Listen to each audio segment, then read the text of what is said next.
Hey guys, Justin with 1791. Thanks for watching. Today we're talking wheel guns. A wheel gun is an awesome way to carry. They have some drawbacks and some limitations, but they also have some advantages as well. Some of the drawbacks that people complain about when it comes to a wheel gun is suffering on the firepower end of things versus a semi-automatic. Really, that's one of the only disadvantages that I can think of with a wheel gun is not as much firepower as a semi-automatic. A lot of the advantages that come with carrying a wheel gun is oftentimes they're lighter weight than most semi-automatics. They're going to have enhanced reliability. Notice I didn't say that they don't jam. That's fake news. Revolvers will jam. It's just that our school of thought around revolvers isn't as up to date as, say, semi-automatics, because that's what the vast majority of people carry nowadays, semi-automatics. Some of the other advantages that come with carrying a wheel gun is you can actually do contact shooting with a wheel gun versus a semi-automatic. For those of you who aren't aware, if you push a semi-automatic up against a hard structure, it's going to push the slide and the chamber out of battery, causing that weapon to no longer function. But with a revolver, you can press that thing right up against what you're shooting, especially if you're kind of in that bad breath distance type of self-defense situation. Regardless of the advantages or disadvantages, you're always going to want to carry spare ammunition with you.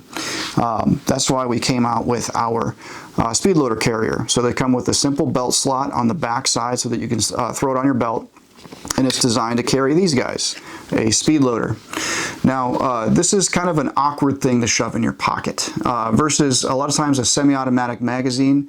Sometimes you can throw that in a pocket and carry it just fine. I prefer to use an inside the waistband magazine carrier or an outside the waistband magazine carrier.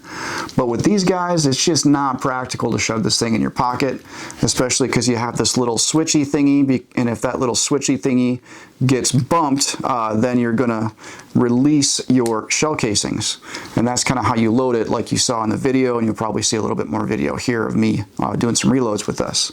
But this really needs to be carried in a carrier. We have double speed loader carriers, and we have single speed loader carriers, and we also have these in a variety of colorways. So if you're going to carry a wheel gun, you want to carry spare reload for it, which you can use a moon clip type situation, which this will fit a moon clip just fine as well. Or you could use an HKS speed loader, which is what this is primarily designed for.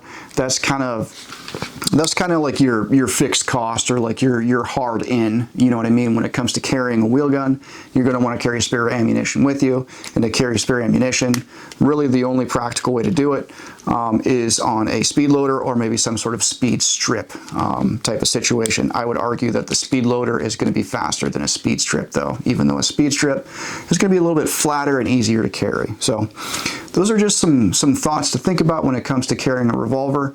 Remember, always carry spare ammunition with you because you don't get to pick the time or the place, and you don't get to pick how many bad guys are going to come against you. So make sure you carry spare ammunition with you. It's like having an insurance policy. So that's all I got, guys. Thanks for watching. There's a link in the description below for the speed loader pouch if you're interested. Thanks, guys.